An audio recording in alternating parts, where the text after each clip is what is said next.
What's up, Falcons Nation? It's your boy Jew coming at you with another Atlanta Falcons video. As always, Falcons Nation, rise up. In today's video, I would like to give my post-game thoughts to yesterday's loss against the Chicago Bears. But if you're new to the channel, please hit that subscribe button, hit that notification bell so you know when I've done Atlanta Falcons content.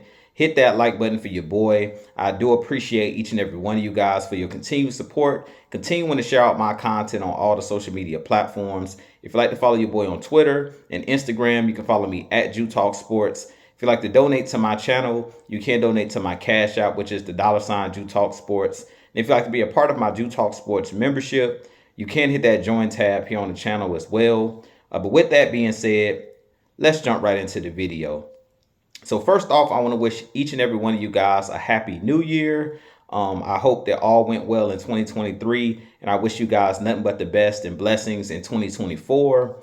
But with that being said, as I mentioned, I do want to give my thoughts on yesterday's loss against the Chicago Bears.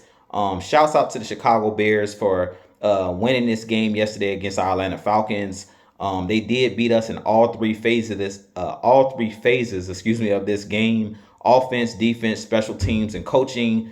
They basically swept the board and they really annihilated our Atlanta Falcons by a score of 37-17. This wasn't a very embarrassing loss for this Atlanta Falcons team. And I really feel like in this game, the coaching staff did a poor job of game planning for this game.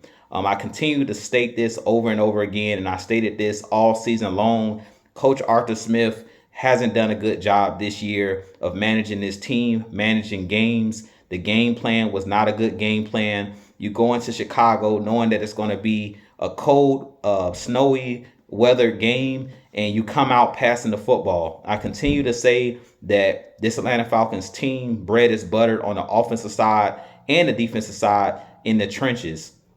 We went out, and bolstered our offensive line by bringing back Chris Lindstrom and Caleb McGarry, re-signing those guys to big contracts to solidify the offensive line. The last 2 years of this regime, Arthur Smith has allowed Tyler Algier and Cordell Patterson, those guys, to be the staples of this Atlanta Falcons offense as far as running the ball and play action passing. And for whatever reason, Coach Arthur Smith has went away from his identity. And that's the reason that this Falcons team has struggled pretty much all year long. I know that some of these players haven't executed down the stretch. Yes, players have had turnovers and things of that nature, but I really feel like everything starts with the head man. It starts with coaching, and I'm gonna continue to say it until the Atlanta Falcons fix it. To me, Coach Arthur Smith did a terrible job in this game of calling plays. From the start of the game, he started out trying to feed Bijan Robinson the ball, trying to pass the ball, running a lot of trick plays and things of that nature, which I have no problem with the trick plays. But I feel like because the Chicago Bears is one of the best defenses in the league as far as being tough in the trenches, because this was a game, as I mentioned, where the elements were not the best. In this game, this would have been a perfect game to feed Tyler Algier. And for whatever reason, in this game, they went away from what was working. And I consistently say this over and over and over again with this coaching staff and with Arthur Smith, when I continue to say that he's hard-headed, that he doesn't want to change for whatever reason. He feels like his identity is to throw the football. For whatever reason, he's went away from what he does best. And to me, that's going to be his demise and possibly the reason that he gets let go at the end of this season, because he refuses to do what works. In this game, you give the ball to Tyler Algier on a swing pass, a screen pass. He takes it 75 yards to the house, and then he doesn't see the field for the remainder of the first half. He only has about 5 carries in the game. That does not make any sense. If you have a player that's, bludgeoning the defense, a guy that's showing that he can make plays, why would you take him off the field? And I consistently have said this throughout the season, is that Coach Arthur Smith doesn't understand rhythm on offense. He doesn't understand how to set up his plays. Even though he has a good playbook and he has good plays in his playbook, he doesn't know how to set those plays up, when he should be taking a shot down the field, when he should be running the ball. He doesn't understand, time management and things of that nature, of knowing when he should be throwing the ball and when he should be running the ball. For whatever reason, it's like we've been doing stuff backwards all season long. We come out trying to pass the ball to open up the run instead of being physical in the trenches, running the ball, and making teams bring that extra safety down in the box to stop our running game. In the games that we've won this season, the 6 games that we've won or 7 games that we've won, we consistently have given Tyler Algier, Cordell Patterson, and Bijan Robinson, that three-headed monster. We've given those guys, let those guys split carries. For whatever reason, in this game against the Bears, they continued to put Bijan Robinson on the field. They didn't give Cordell Patterson any opportunities really in this game. You didn't really give Tyler Algier any opportunities in this game. You didn't allow this offensive line to establish any type of physicality. And this game was pretty much a soft game plan. When you come up against a team like the Chicago Bears, that's a rough, rugged team, a team that's not finesse at all. In this game, we should have came out, and the Atlanta Falcons, our identity is being a rough, rugged team in the trenches. That's how we won games this year. But for whatever reason, Coach Arthur Smith continues to go away from that. If you look at my 3 keys to victory, I talked about in my 3 keys to victory, we did none of the things that I mentioned in 3 keys to victory. I said run the ball in this game with Tyler Algier, give him a heavy dose of that three-headed monster between Tyler Algier, Bijan Robinson, and CP. We didn't do that in this game. I said contain Justin Fields. The defense did a poor job in this game of tackling. Justin Fields, I believe 2 or 3 times, was sacked in the backfield, and he was able to scramble out, break tackles, and run for first downs. That's unacceptable. You had in this game, instead of making Justin Fields throw the ball to his second and third options, you continue to allow him to throw the ball to DJ Moore the whole game. And DJ Moore basically in this game destroyed our secondary because we allowed him to consistently throw to his primary target. In this game, if you see a player is dominating the game and he's consistently throwing the ball to one receiver, at some point, Ryan Nielsen should have adjusted in this game, and you should have double teamed DJ Moore and made Justin Fields beat you another way. Another thing I noticed in this game was we didn't get much pressure on the quarterback because it was one of those games where it was slippery out there because it was snowing and it was really cold. We really weren't getting a lot of pressure with our front four. So I feel like in this game, we should have seen a little bit more pressure being dialed up. I feel like on the defensive side of the ball, we didn't do a good job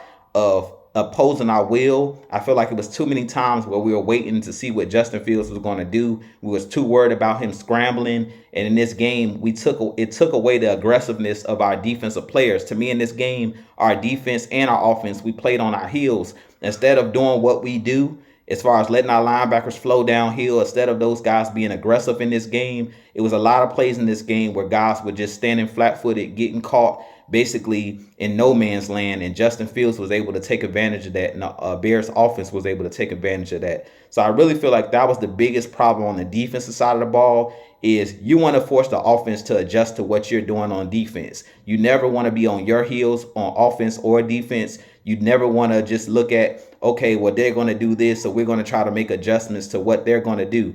You have to come in and play your style of football. You have to come in and impose your will on the opposing team. I do believe in making adjustments, throughout the game, but I feel like in this game, for whatever reason, on the defensive side of the ball, it looked like players were just watching out there. Guys were not as aggressive as they normally would be. And I understand that you don't want to let Justin Fields get the edge, but even with us trying to be cautious, Justin Fields still got the edge numerous times in this game. He still was able to break tackles. When we did have him look like he was about to be sacked, he was able to break out and make plays, and he still was able to scramble out, and we didn't do a good job of containing him in this game. And as I mentioned, I think my last key to victory for this game, it was running the football. It was containing Justin Fields in this game, and then it was turning the ball over. That was my last key to victory. And in this game, again, we failed at that as well. We turned the ball over in this game. Taylor Heinicke had 3 interceptions in this game. It doesn't all fall on his head because I continue to point back to the coaching. Why are you throwing the ball with a backup quarterback consistently? You don't ask a Taylor Heinicke to come in and win the game. You ask a Taylor Heinicke to come in and manage the football game, which is pretty much for any coach. You don't want to rely heavily on your quarterback. I don't care what team it is, whether it's a franchise guy or whether it's just a journeyman quarterback. You don't necessarily want to put all your eggs in one player's basket, but definitely not in this situation with a first-year quarterback in Desmond Ridder and Taylor Heinicke, who's a veteran guy but a journeyman guy. you don't want to win on the arm of Taylor Heineke. We should have came into this game running the football, being aggressive, playing good defense. That's the Atlanta Falcons style of play on offense, is running the football, playing tough, being gritty, getting the 1 and 2 yards in the cloud of dust, and then when it permits, have your quarterback throw the football. But in this game, it seems like we came out with a game plan of we're going to win this game on Taylor Heineke's back throwing the football. And in this game, that got us in trouble. We've seen in this game that Taylor Heineke is not the answer at the quarterback position. And I don't want to take shots at Taylor Heineke because he is a guy who played well a week ago. And I told you guys, he's a guy that can get hot. He is a guy that can make plays from time to time. But you don't want to rely on Taylor Heineke to win and lose games for you. You want to play good defense. You want to run the football and make Taylor Heineke's job as easy as possible. And that just goes back to scheme. And that's why I continue to say this coaching staff is not doing a good job of scheming guys open. They're not doing a good job of taking advantages of the weapons that we have.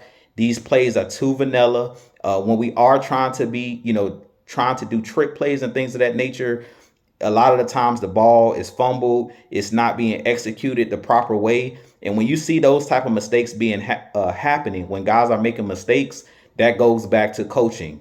If you see guys are making mistakes on these trick plays, you have to go back to the Barney basics. But I really feel like it all goes back to coaching. This coaching staff is not putting guys in positions to succeed.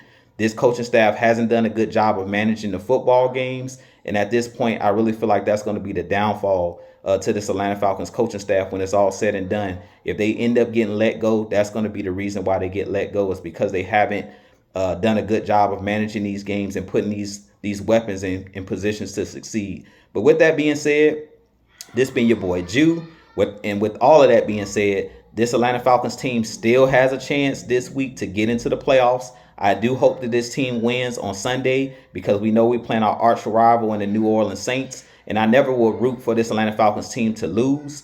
We will need the Carolina Panthers to beat the Buccaneers. But as I mentioned on Twitter, stranger things have happened. So this Atlanta Falcons team could still easily sneak into the playoffs. But we're going to have to come into this game against the New Orleans Saints with the right mindset. They're going to have to come in with the right game plan to put these players in positions to succeed. And then at the end of the day, these players have to go out and execute the game plan. But at the end of the day, this being your boy Jew. You guys give me your thoughts on this post game, your post game thoughts on this Chicago Bears loss. As always, Falcons Nation, rise up, be blessed, peace.